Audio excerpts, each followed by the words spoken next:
Buna o şey alerjiymiş deyirlər də. Həmişə deyirəm o şeye düşən mənim maşınımın içərisində olan bu ışıqlar da patpresə düşür. Adamsız yerdir bura, çölli bir yaban. Buna o şey deyirlər alerjiymiş də. İndi sizə bir də buranın adamsızlığından deyəcəm. Qarmaqlarımı atmışam burada. İndi düşüb göstərəcəm də. Qarmaqlarımı atıp burada çıxıb gedmişəm. Dumandan hemen yeri tapabilsem. Hemen yeri tapabilsem. Qarmaqlar burada olmalıdır. Kim dala məndən başqa buralığa gələn bu vaxtı.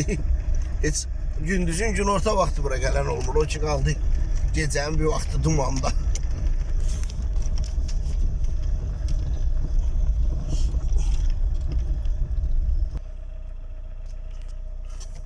Geldim sattım. Maşını söndürdüm. Yallah. Rusları çektim. Fanarı yandırdım. Oh.